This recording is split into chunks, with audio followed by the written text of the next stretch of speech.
इतना कर लेना है कि हम लोग 700 के अराउंड पहुंच जाए, कम से कम 650 प्लस चले जाए, 660 प्लस चले जाए, ताकि हमारा गवर्नमेंट मेडिकल कॉलेज में एक सीट कंफर्म हो जाए। जो कन्फ्यूजन आता है एनसीईआरटी कहाँ तक पढ़े, क्या छोड़े, तो मैं तो ये बोलूँगा कि जो शुरुआत के मैकेनिक्स वाले चैप्टर है, अगर वो एनसीईआरटी से नहीं भी पढ़ोगे काम चल जाएगा, नहीं रिवाइज करोगे तो भी काम चल जाएगा। डेविसन जर्मन एक्सपेरिमेंट की बात चल रही है, तुमने अपना आँख यूँ एक बार झपलक झपकाया और पूरा एक्सपेरिमेंट तुम्हारे आंखों के सामने से गुजर गया। इस तरीके का तुम्हारा शॉर्ट नोट तुम्हारे पास रिवाइज होना चाहिए, माइंड में स्कैन होना चाहिए। मोमेंट ऑफ इनर्शिया पूछा है डिस्क का, और तुम रिंग का लगा के आ जा रहे हो क्योंकि तुम हड़बड़ाहट में हो, जल्दीबाजी में हो, बहुत सीरियस नहीं ले पाए उस टेस्ट को। लगा तुमको कि ये तो मोमेंट ऑफ इनर्शिया ही है, ये तो मुझे को आता ही है, एमआर स्क्वायर होता है, तुमने डिस्क और रिंग देखा ही नहीं, जल्दीबाजी में एमआर स्क्वायर टिक कर दिए।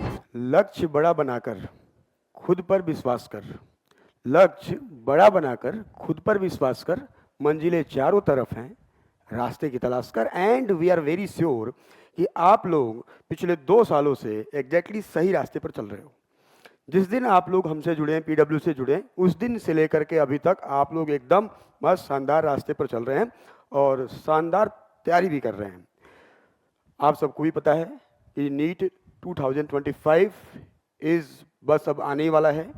लगभग 40 दिन बचे हैं अपने पास, और इन 40 दिनों में हमारा प्रिपरेशन कैसा, मतलब प्रिपरेशन में क्या हम लोग ऐसा करें कि वो काम कैटलिस्ट का काम करे और हमारा नंबर एकदम मस्त गवर्नमेंट कॉलेज में जाने लायक आ जाए। जो लोग 550 अराउंड है उनका 650 प्लस चला जाए, जो लोग 600 प्लस चल रहे हैं उनका नियरली 700 के पास चला जाए। इसलिए क्या स्ट्रेटजी होना चाहिए अपने दिमाग में, उस स्ट्रेटजी पर हम लोग आज चर्चा करने वाले हैं। क्लियर है बात? जैसे देखो बच्चों, सबको पता है कि जब कोई मान लो 400 मीटर का एक रेस हो रहा है, रेस, ठीक है ना, तो रेस में जो दौड़ने वाले लोग होते हैं वो शुरुआत के 3 लैप्स जो चलते हैं वो चलते हैं पोटेंशियल एनर्जी को अपना बढ़ाते हुए, हौले हौले चलते हैं, एंड वो काम हम सब कर चुके हैं अभी तक। चौथे लैप में हमें क्या करना है, अपना पूरा एनर्जी झोंक देना है। And now this the time has come like चौथा लैप। अब हमें अपने पूरे पोटेंशियल को प्लानिंग के साथ, स्मार्ट वर्क के साथ, काफ़ी टाइम देते हुए भी इतना कर लेना है कि हम लोग 700 के अराउंड पहुंच जाए, कम से कम 650 प्लस चले जाए, 660 प्लस चले जाए, ताकि हमारा गवर्नमेंट मेडिकल कॉलेज में एक सीट कंफर्म हो जाए।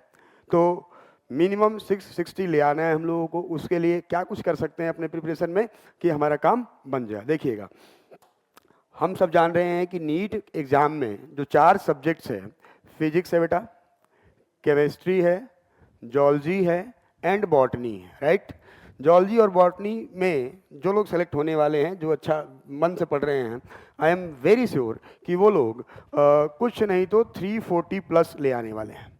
350 प्लस, 355, बहुत सारे बच्चे जो 360 हर टेस्ट में ले आते हैं। मगर जो लोग अच्छा कर रहे हैं, जो डॉक्टर बनने ही वाले हैं या बन जाने के लिए पूरी जुनून है उनके अंदर, आई एम वेरी श्योर कि they are scoring 340 plus marks in bio, right. Okay, रही बात केमिस्ट्री की, अगर मैं केमिस्ट्री की बात करूं तो एक बच्चा जो सिलेक्ट होना चाह रहा है और दिल से पढ़ रहा है, उसको केमिस्ट्री में भी मेरे ख्याल से 160 तो ले आना चाहिए, 160 या 160 प्लस मार्क्स ले आना चाहिए इन द केमिस्ट्री ऑल्सो। और जहां तक हम सबको पता है कि फिजिक्स थोड़ा सा बच्चों को टफ लगता है, इसलिए I am taking in physics कि भाई 150 प्लस नंबर ले आओ तो काम हो जाएगा। 150 प्लस लिख रहा हूँ बेटा, मैं ध्यान देना, ऐसा नहीं बोल रहा हूँ मैं कि 150 ही ले आओ काम हो जाएगा। मैं तो चाहूँगा सब में 100% मार्क्स है, हैं? तो इतना हमें कम से कम करना है, और इन सबको अगर हम लोग जोड़ें तो मुझे लगता है कि इनको जोड़ने के बाद the score is 650, right. 650 plus marks आ जाएंगे, और नियर अबाउट में अगर मैं बात करूँ 650 प्लस में हमारा गवर्नमेंट मेडिकल कॉलेज डन है। क्लियर है भाई? तो बायो में तो मैं बात ही नहीं करूंगा, क्योंकि मुझे पक्का उम्मीद है कि सब लोग 350 प्लस तो ले ही आ रहे हैं, और थोड़ा सा उसके स्ट्रेटजी के बारे में भी मैं चर्चा कर लूँगा कि बायो में सबको पता ही है कि हम लोग क्या पढ़ते हैं बेटा, एनसीईआरटी पढ़ते हैं। एनसीईआरटी पढ़ते पढ़ते एकदम जान लगा दिए एनसीईआरटी पर, एनसीईआरटी के बाहर जाना ही नहीं है। एज ए फिजिक्स फैकल्टी मैं बायो के बारे में कम ही बात करूँगा, आप सबको पता है कि बायो कैसे करना है और सबका आ भी रहा है। केमिस्ट्री में भी मोर देन 95% क्वेश्चंस फ्रॉम कहाँ रहते हैं, एनसीईआरटी रहते हैं। तो केमिस्ट्री को भी मैं लेके चलता हूँ एनसीईआरटी पर। रही बात फिजिक्स में कि फिजिक्स में तुमको कैसे करना चाहिए, क्या करना चाहिए, 150 प्लस ले आने के लिए तो याद करो, एनसीईआरटी तो एक बार पढ़ ही चुके होगे। जो कन्फ्यूजन आता है एनसीईआरटी कहाँ तक पढ़ें, क्या छोड़ें, तो मैं तो ये बोलूँगा कि जो शुरुआत के मैकेनिक्स वाले चैप्टर है, अगर वो एनसीईआरटी से नहीं भी पढ़ोगे काम चल जाएगा, नहीं रिवाइज करोगे तो भी काम चल जाएगा। जो लास्ट वाले मॉडर्न फिजिक्स के जो टॉपिक्स हैं उनको जरूर देखना है आपको। किससे? मॉडर्न फिजिक्स एक बारी पूरा का पूरा जरूर गो थ्रू हो जाना है फ्रॉम एनसीईआरटी। मॉडर्न फिजिक्स में कोई भी दिक्कत नहीं होना चाहिए। मॉडर्न फिजिक्स सबको एक बार जरूर रीड करना चाहिए। जो सेमीकंडक्टर में वीआई कैरेक्टरिस्टिक वगैरह हैं, इन सबको बड़ी प्यार से, बड़ी मोहब्बत से एक बार देख लेना है। जो भी एक्सपेरिमेंट्स हुए हैं रदरफोर्ड के एटम और न्यूक्लियाइज वगैरह चैप्टर में, उनको भी एक बार देख लेना है, क्योंकि डायरेक्ट देखो और टिक करो ऐसा टाइप का क्वेश्चन आ सकता है, आता भी है। ठीक है ना? तो इन बचे हुए 40 डेज में हम क्या करें कि हमारा स्कोर 650 प्लस रहे कम से कम, ताकि हम मेडिकल कॉलेज में जा पाएं, इस बारे में आज मैं चर्चा करने वाला हूं। ठीक है? देखो, 3 कैटेगरी के अभी स्टूडेंट्स होंगे जो मुझे देख रहे होंगे, जो मुझे सुन रहे होंगे। एक तो स्टूडेंट्स ऐसे होंगे जिनका लगातार 680, 690, 700 मार्क्स आ रहा होगा मॉक टेस्ट में। तो जिनका 680 प्लस आ रहा है, they are well and good, congratulation to them, they have to work for 720 marks, right. तो उनको बस अब क्या करना है, उनके पास इंफॉर्मेशन तो सारा ही है, तभी तो 680, 690 आ रहा है। उनको अब क्या करना है कि डेली टेस्ट देना है। जो मुझे ध्यान है, जो मुझे पता है, जो तुमको भी पता है कि 2 PM से लेकर के 5 PM तक अपना एग्जाम होना है बेटा। तो 2 PM से 5 PM में उनको डेली बेसिस पर एक मॉक टेस्ट तो देना ही देना है। मॉक टेस्ट से ना भागे, ये ना सोचे कि 3-4 घंटे मेरे नुकसान हो जाएंगे 2 घंटा 3 घंटा एग्जाम देने में या फिर आधा घंटा आने जाने में। 4 घंटे डेली निकाल के रख दो, 1 बजे से 6 बजे तक 4-5 घंटे इस मॉक टेस्ट के लिए। मॉक टेस्ट में हो सकता है कि तुम्हारा 1-2 सवाल हर सब्जेक्ट में गलत हो, उन सवालों पे तुमको करना है मेहनत। पेपर जब तुम सॉल्व किए, तुमको लगा कि हमने सही सॉल्व कर लिया, 1-2 सिली मिस्टेक हो गया, 1-2 कंसेप्चुअल एरर हो गया, तो उन एरर्स को लेकर के अपने टीचर के पास बैठो, हम सब वेलकम करेंगे तुम्हारा। या फिर तुम कहीं भी बैठो, तुमको क्या करना है कि उन 1-2 क्वेश्चन पे जिन पे तुम्हारी गलती हुई है, उन क्वेश्चन पे मेहनत करके उनको अपने शॉर्ट नोट में कहीं ऐड कर देना है कि ये एक छोटा सा सिली मिस्टेक मैं करता हूँ टेस्ट में, जिस वजह से मेरा 720 नहीं आया है।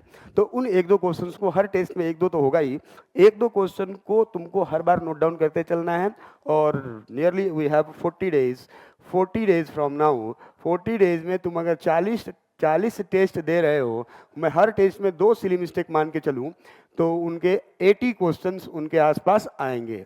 और उन 80 क्वेश्चंस को तुमको देखना है कि क्या गलती हुई, कहाँ मास्टरी में कमी रह गई तुम्हारे, उन पे मेहनत कर लेना है। आई वॉज टॉकिंग अबाउट किस टाइप का स्टूडेंट, जिनका स्कोर 670 से लेकर के 720 तक आ रहा है, उनके लिए मैं बात कर रहा था अभी। For those students they are scoring in between 670 to 720, उनको क्या करना है, डेली एक टेस्ट देना है, इस ड्यूरेशन में टेस्ट देना है।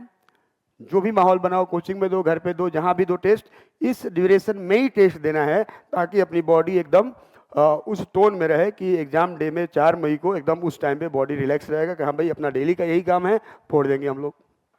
ठीक है? और जो बाकी टाइम बचा उसमें क्या करना है उनको, रिमेनिंग टाइम में इस टेस्ट के अलावा जो उनके पास रिमेनिंग टाइम बच रहा है, उस रिमेनिंग टाइम में उनको पहले तो, मुझे तो लगता है कि जितना कर सकते हो, नंबर ऑफ चैप्टर्स काउंट नहीं करना है, शॉर्ट नोट बना हुआ होगा अभी तक सबका, नंबर ऑफ आवर्स नहीं काउंट करना, नंबर ऑफ चैप्टर्स नहीं काउंट करना, शॉर्ट नोट को रिवाइज करना डेली शुरू करें। शॉर्ट नोट इतना बार रिवाइज कर लो, शॉर्ट नोट्स अपने इतनी बार रिवाइज कर लो कि आंख जब तुम्हारी बंद रहे तो तुम्हारे सामने तुम्हारा सारा शॉर्ट नोट फ्लैश आउट हो जाए। जब तुम एग्जाम में बैठे हो, सपोज करो डेविसन जर्मन एक्सपेरिमेंट की बात चल रही है, तुमने अपना आंख यूं एक बार झपलक झपकाया और पूरा एक्सपेरिमेंट तुम्हारे आंखों के सामने से गुजर गया। इस तरीके का तुम्हारा शॉर्ट नोट तुम्हारे पास रिवाइज होना चाहिए, माइंड में स्कैन होना चाहिए। क्लियर है बात? ये मैं बात कर रहा था उन बालकों के लिए, उन बच्चों के लिए जो स्कोर कर रहे हैं टॉप लेवल में, उनको अच्छा रैंक ले आना है, विद इन 50, 20, टॉप 10 में आना है, उनके लिए ये चर्चाएं मैं कर रहा था। नाउ मैं बात करता हूं उन बच्चों के लिए जो कि अभी 600 के आसपास रह जा रहे हैं। जो बालक 600 से लेकर के 650 के आसपास अभी स्कोर कर रहा है अपने टेस्ट में, उन बच्चों के लिए मैं अगर चर्चा करूं, उनके लिए मैं अगर चर्चा करूं तो उनको क्या करना चाहिए? देखो भाई, उनके अंदर फोबिया बहुत है, वो डर बहुत रहे हैं एग्जाम से। वो हो सकता है कि उनके माइंड में बार बार ये चल रहा है कि नहीं होगा सिलेक्शन तो क्या। एग्जाम देने बैठ रहे हैं वो, तो उनको लग रहा है कि भाई एग्जाम तो दे रहा हूँ, अगर इस बार मेरा 700 नंबर नहीं आया तो क्या, टेस्ट में नंबर कम आएगा तो मम्मी क्या बोलेंगी, या मेरे को कैसा लगेगा, दोस्त का मेरे से ज़्यादा आ जाएगा। ये सब पंचायत सोच रहे हैं वो लोग। उनको पंचायत सोचने की बिल्कुल ज़रूरत नहीं है, केवल अपने बारे में सोचना है, केवल ये सोचना है कि आज का ही दिन है जो मुझे कर दिखाना है। हर टेस्ट को उनको लेना है नीट 25 की ही तरह, जैसा वो नीट 25 देंगे एग्जैक्टली सेम टू सेम, समझे कि वो मॉक टेस्ट भी मेरा नीट 25 ही है। मजाक में नहीं लेंगे उसको कि चलो भाई आज तो ऐसी मॉक टेस्ट है, थोड़ा 1-2 सवाल कम भी हो जाएगा तो क्या हो गया। हर टेस्ट को, हर मॉक टेस्ट को कोचिंग में दे रहे हैं, घर पे बैठ के दे रहे हैं, किसी सैंपल पेपर सॉल्व कर रहे हो, हर टेस्ट को नीट 25 की तरह सोचे और कंसंट्रेट होकर के पेपर दे। आता तुमको सब है भाई। जो लोग 600 नंबर 650 नंबर स्कोर कर रहे हैं, अकॉर्डिंग टू माय व्यू, उनको आता सब कुछ है। कहीं कहीं थोड़ी बहुत इन्फॉर्मेशन की कमी होगी जिसको वो बहुत आराम से टेस्ट के थ्रू ही दूर कर सकता है वो भी बालक। तो इनके लिए भी मैं कहूँगा कि इनिशियल 10 डेज में उनको क्या करना है, इनिशियल 10 या 10 to 15 डेज में उनको ये करना है भाई कि अल्टरनेट बेसिस पर टेस्ट दें, अल्टरनेट बेसिस पर टेस्ट दें, अल्टरनेट बेसिस पे टेस्ट। समझ हमारी बात? आज दिए तो कल ना दे करके परसों टेस्ट दो। और ये जो तुम्हारे पास टेस्ट में मैं मान के चल रहा हूँ कि तुम्हारा 5 आवर्स लग रहा है एक टेस्ट देने में, 3 आवर्स का टेस्ट और प्रिपरेशन वगैरह आना जाना ये सब लेकर के टेस्ट में मैं मान के चल रहा हूँ कि तुम्हारा 5 घंटे खर्च हो रहा है। तो इन 5 घंटे के अलावा 48 आवर्स का होता है 2 दिन, 48 आवर्स में तुमको 5 घंटे दे देना है टेस्ट। ठीक है, मान लो तुम 15 घंटे सोओगे, 20 घंटे बच्चे 28 घंटे। उन 28 घंटे में से मैं तो बोलता हूं कि तुमको 20 आवर्स रिवीजन करना है 2 दिन में, 10 आवर पर डे, 20 आवर क्या करना है भाई? रिवीजन करना है। किस चीज़ का रिवीजन करना है सर? एक तो तुमको शॉर्ट नोट का रिवीजन करना ही है। शॉर्ट नोट के अलावा, शॉर्ट नोट के अलावा तुम क्या करो कि जो भी मॉड्यूल रखे हो अपना शॉर्ट नोट नहीं, सिंपल सा नोट्स, जो पहले फ्रेश नोट्स जो तुम बनाए हो, शॉर्ट नोट एंड अपने नोट को पढ़ो। जरूरी नहीं है कि तुम पूरा, मतलब फिजिक्स में मैं बात करूं तो starting from unit and dimension up to communication system या सेमीकंडक्टर तक तुम रिवाइज करो। मैं ये नहीं बोल रहा, मैं ये बोल रहा हूं कि तुम अपने दिमाग में सोचो, अपने पास सिलेबस रखो, सिलेबस का प्रिंट आउट ले लो। सिलेबस का प्रिंट आउट रखने के बाद तुम क्या करो भाई, तुम सोचो कि ये चैप्टर्स हैं मेरे पास, इन सभी चैप्टर को तुम ध्यान से देखो। तुमको लग जाएगा कि भाई इन चैप्टर्स में से मुझे यहाँ तक तो कोई दिक्कत ही नहीं है, लेटेस्ट से रोटेशन तक कोई दिक्कत ही नहीं है। टॉपिक लिखे होंगे, सब टॉपिक, उन सब टॉपिक को हार्ड कॉपी में अंडरलाइन करना शुरू करो। अच्छा, units, SI units, MKS unit, हाँ, यूनिट कन्वर्जन, हाँ, डायमेंशनल एनालिसिस, एरर एनालिसिस, जो भी टॉपिक है, स्क्रू गेज, वर्नियर कैलिपर, तो इन सभी टॉपिक्स को तुमको सोचना है कि अच्छा वर्नियर कैलिपर मेरे को आता है कि नहीं, आता है, आता है, आता है, डन। नहीं आता है इन केस, तब तुम जाओ अपने नोट्स के पास। मैंने क्या बोला? सिलेबस का प्रिंट आउट अपने पास रखो। सिलेबस में पहले चैप्टर पे गए, मुझे दिख रहा है कि यूनिट, ऐसा यूनिट मेरे को मालूम है, मैं अपने नोट्स में क्यों देखूं? नहीं देखूंगा, आगे बढ़ गया। एमकेएस यूनिट सिस्टम मेरे को मालूम है, वर्नियर कैलिपर मेरे को मालूम है, स्क्रू गेज में 0 एरर लग रहा है, मेरे को नहीं आता, नोट्स निकाल के देख लूंगा। सिलेबस सामने रख के उसको अंडरलाइन करते करते क्या टॉपिक में तुमको दिक्कत आ रहा है, मान लो इस फलाना चैप्टर का, मान लो कि रोटेशन चैप्टर में एंगुलर इम्पल्स में दिक्कत है मुझे, तो मैं एंगुलर इम्पल्स टॉपिक को ऐसे सर्किल कर लूंगा कि भाई मेरे को इसको देखना ही देखना है कि व्हाट इज एंगुलर इम्पल्स। बाकी ऐसे जो जो टॉपिक्स आते हैं उनको छोड़ते चलो, जो दिक्कत है उसको सर्किल करो, और उन सर्किल वाले टॉपिक को 2 बार 3 बार 4 बार 5 बार अपने इस नोट्स में से देखो। मैंने क्या बोला, नोट्स हर बार पूरा नहीं देखना है। ऐसा नहीं कि पहले चैप्टर से, पहले पेज से लेकर के 2000वें पेज तक डेली तुम पढ़ रहे हो, नहीं। सिलेबस क्या नहीं आता, ये नहीं आता, ठीक है, नोट्स में से देख लिया, आगे बढ़े। जो नहीं आता उसको बार बार देखो। और रही बात इस शॉर्ट नोट की, तो शॉर्ट नोट तो मैं तो कहूँगा कि तुम 10 आवर अगर डेली पढ़ रहे हो तो शॉर्ट नोट बेटा डेली ही एक राउंड देख लिया करो।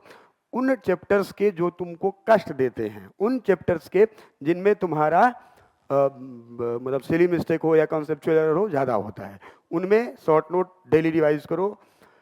चाहे वो कोई भी सब्जेक्ट हो, फिजिक्स हो, केमिस्ट्री हो, बायो हो, कोई भी हो, तुमको इस तरीके से करना है। क्लियर बात? क्या समझ में आया? जो लोग एवरेज हैं, जिनका सिलेक्शन तो हो रहा है मगर बहुत शानदार रैंक नहीं आ रहा है, उनको भी पूरा कंटेंट आता है। कॉन्फिडेंस रखें अपने ऊपर कि तुमको भी सारा कॉन्सेप्ट आता है। जो सिली मिस्टेक हो रहा है वो हो रहा है ड्यू टू तुम्हारा लापरवाही, कि तुम एग्जाम में गए, दिख रहा है तुमको कि भाई ये एक मोमेंट ऑफ इनर्शिया पूछा है डिस्क का, और तुम रिंग का लगा के आ जा रहे हो क्योंकि तुम हड़बड़ाहट में हो, जल्दीबाजी में हो, बहुत सीरियस नहीं ले पाए उस टेस्ट को। लगा तुमको कि ये तो मोमेंट ऑफ इनर्शिया ही है, ये तो मेरे को आता ही है, एम आर स्क्वायर होता है, तुमने डिस्क और रिंग देखा ही नहीं, जल्दीबाजी में एम आर स्क्वायर टिक कर दिए। तो थोड़ा सा सीरियस हो जाना है। हर एग्जाम को नीट 25 की तरह ही कंसीडर करना है। ऑटोमेटिकली तुम्हारा नंबर यहाँ से बढ़ करके, मुझे लगता है इस रेंज से बढ़ करके 670 प्लस जाने लगेगा भाई साहब। और इस बार 670 प्लस मतलब बढ़िया स्कोर माना जाएगा, और तुम्हारा नंबर शानदार माना जाएगा, और तुम्हारा कॉलेज भी शानदार मिलने वाला है। क्लियर बात? 10 दिन जब तुम्हारा बीत जाएगा, तब तुम क्या करो, अब जो तुम 10 दिन में जो जो तुम्हारा वीकनेस था हर सब्जेक्ट के, हर चैप्टर का, उनको तुम देख लिए। अब तुम आ जाओ बाकी टॉपर्स लिस्ट में। अपने आप को समझो कि अब मुझे डेली ही टेस्ट देना है। तुमने 10 दिन में अपनी कमी खोज ली सिलेबस देखते हुए। अब 10 दिन के बाद जो 30 दिन बच रहा है, 30 दिन के आप मान के चलो कि तुम 25 दिन ही मानो, 25 दिन जो बच रहा है, उन 25 दिनों में 25 mock test daily from 2 PM to 5 PM तुमको देना है। उसके लिए अपने आप को तैयार करो। टेस्ट में फिर गलती होगा, देयर इज नो इंसान हु इज 100% राइट। सबसे गलती होता है थोड़ा बहुत, कोई भगवान तो है नहीं, थोड़ा बहुत 1 2 3 4 सवाल सबसे गलती होगा, और उन गलतियों पे मेहनत करो, उस गलतियों को एनालाइज करो, और एनालाइज करने के बाद से फिर अगली बार देखना कि 25 टेस्ट दोगे तुम, 2 4 5 टेस्ट दोगे, तुम्हारा स्कोर तुमको खुद दिखेगा कि अरे इस बार तो 2 ही गलती हुआ, पिछली बार 4 हुआ था, और इस बार 1 ही गलती हुआ, पिछली बार 3 हुआ था। ऐसा करके तुम्हारा फायदा तुमको जरूर दिखेगा। एंड जब तुम जाओगे टेस्ट देने, फाइनल टेस्ट नीट 25 ऑन 4 मई, तो तुमको दिखेगा कि तुम बहुत पावरफुल हो, बहुत कॉन्फिडेंस में हो, और तुम मचा के आओगे एकदम। ये मेरा वादा है। क्लियर बात? तो इनिशियल 10 डेज में अपने को क्या करना है, अल्टरनेट डेज पे टेस्ट देना है। टेस्ट देने के बाद 2 दिन में 20 आवर अपने को रिवीजन करना है, या फिर कोई चैप्टर वीक है, जैसे मुझे मान लो I am NEET aspirant and मुझे मान लो डर लग रहा है थर्मोडायनेमिक्स चैप्टर से, मैं कंफ्यूज हूँ फिजिक्स केमिस्ट्री के थर्मोडायनेमिक्स में, तो मैं सुकून से एक ही दिन बैठूंगा, थर्मोडायनेमिक्स फ्रॉम फिजिक्स पढ़ूंगा। कैसे पढ़ूंगा? लिखूंगा what is thermodynamics, it is branch of physics, this what is system, what is surrounding, हैं सिस्टम कितने तरह का होता है, work done by A gas क्या होता है, थर्मोडायनेमिक वेरिएबल क्या होता है, कितने प्रोसेसेस होते हैं, सबको दिमाग से सोचूंगा। सबके बारे में फॉर्मूला, अच्छा आइसोथर्मल प्रोसेस का वर्क डन क्या होता है, सब कुछ दिमाग से सोचूंगा। जो मेरे को कन्फ्यूजन लगेगा खट से जाऊंगा इस नोट्स पर, नोट्स को रिवाइज करूंगा, और बार बार सोचूंगा सोचूंगा सोचूंगा। क्लियर बात? अगर आप अपने एम को हमेशा अपने दिमाग में रखते हैं तो उसको आप जरूर पा लेते हैं। तो हमें क्या करना है, इन 40 दिनों में अपने एम को हमेशा अपने दिमाग में रखना है। दिन रात अपने को ख्याल आना चाहिए कि बस बस बस मेरा सब कुछ आता है मुझे। 40 दिन लगातार अपने एम को अपने दिमाग में रखो, पक्का तुम अपने एम में सक्सेस पाओगे, गारंटी है मेरा। नेक्स्ट अगर मैं बात करूं,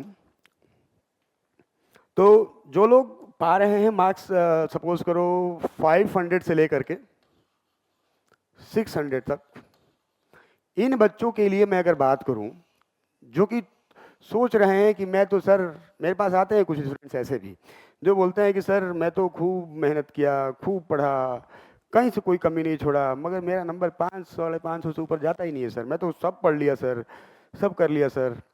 तो ये भी है ना कि उनके दिमाग में भी ये बात सेट है कि मेरा 550 ही आएगा, मैं कुछ भी कर लूँ, मैं कुछ भी कर लूँ, मेरा 550 नंबर ही आएगा। अगर जो वो पहले उनका 400 आ रहा था, 400 से इंप्रूव करते करते 550 आए हैं, तब तो well and good, no problem, you can do it. अगर जो पूरे साल से तुम्हारा 500 ही नंबर आ रहा है, तो तुम्हारे में एक फॉल्ट ये है बेटा कि तुम मान लिए हो कि तुम्हारा इतना ही आएगा। जैसे ही तुम्हारा उतना क्वेश्चन सॉल्व होता है 550 के लायक, फिर तुम फ्लैट होने लगते हो कि चलो हर बार की तरह मेरा 550 हो गया। हर टेस्ट में इंप्रूवमेंट लाना है। अभी से भी we have 40 days, and in 40 days इन बच्चों के लिए जो 600 से बिलो रह जा रहे हैं, मैं तो कहता हूं इनको total number of 30 test plan करने चाहिए। 30 टेस्ट प्लान करने चाहिए।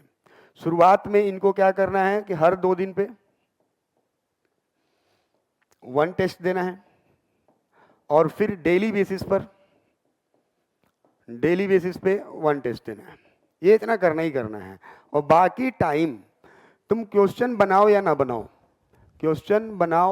बनाओ, रिवीजन मस्ट है, रिवीजन मस्ट है। रिवाइज तो करना भूलो ही मत, रिवीजन मस्ट है। अब क्या चीज रिवाइज करोगे भाई, क्या चीज रिवाइज करोगे बताओ? तुम रिवाइज करोगे अपना नोट्स, पहली बार नोट्स रिवाइज करोगे, फिर रिवाइज करोगे शॉर्ट नोट। और अगर जो तुम्हारे पास मॉड्यूल है या कोई भी पैटर्न है, तो मान लो जैसे तुमने रिवाइज किया आज के दिन में, इलेक्ट्रोस्टैट रिवाइज किया, फिजिक्स में बात करूं तो, हाँ, कैपेसिटेंस पोटेंशियल रिवाइज किया, फिर तुमने रिवाइज किया करंट इलेक्ट्रिसिटी रिवाइज किया। मान लो ये 3 चैप्टर तुमने आज के दिन में रिवाइज किया। नोट्स देख लिया आपने टीचर का, जो तुमने लिखा है उसका नोट्स, शॉर्ट नोट, फिर उसके बाद एक बार देख लिया। शॉर्ट नोट और नोट दोनों बंद करने के बाद सोच लिया कि तुमने क्या क्या पढ़ा है। अच्छा, पैरेलल प्लेट कैपेसिटर का कैपेसिटेंस होता है, अच्छा, डाइलेक्ट्रिक स्लैब लगा देंगे तो ये हो जाएगा, अच्छा, डाइलेक्ट्रिक स्लैब लगाने से पहले बैटरी को हटा दिया था तो क्या, और बैटरी लगी हुई थी तो क्या। सारी बातें सोचते हुए तुम अब आओगे अपने प्रैक्टिस क्वेश्चन जो तुम्हारे पास हैं, उनमें से कोई भी 10 क्वेश्चन तुमको सिलेक्ट करना है रैंडम बेसिस पे। उन 10 क्वेश्चन को सॉल्व करो, बात खत्म। मैं ये नहीं बोला कि पूरा मॉड्यूल ही सॉल्व कर डालो, जो भी बुक रखे हो, टेक्स्ट बुक रखे हो, क्वेश्चन बुक रखे हो, वो पूरा बुक ही सॉल्व कर लो। थ्योरी पूरा पढ़ो, कॉन्सेप्ट का रिवीजन पूरा करो, शॉर्ट नोट देखो। सबको बंद करने के बाद सोचो कि तुमने जो पढ़ा अभी नोट्स में से, उसमें तुम्हारे माइंड में क्या क्या है। ये सब करने के बाद से फिर 10 क्वेश्चन फ्रॉम ईच, ये 3 सेगमेंट, मतलब हर चैप्टर से 4-5 क्वेश्चन तुम देख लो, उनको सॉल्व कर लो। हो जा रहा है तो वेल एंड गुड, नहीं हो रहा है तो फिर थोड़ा सा देख लो क्यों नहीं हुआ। क्लियर बात? और इधर जरूर आ जाओ, क्योंकि टेस्ट तुम्हारा वो माइंडसेट डेवलप करेगा जिससे तुम्हारा इंप्रूवमेंट होगा। क्लियर बात? एंड बाकी जो बालक हैं जो कि मान लो 400 के भी आगे चल रहे हैं, मतलब 350 प्लस हैं और 500 तक हैं, उनके लिए भी रूल जो है वो लगभग सेम है, सेम ही काम उनको भी करना चाहिए। क्लियर बात?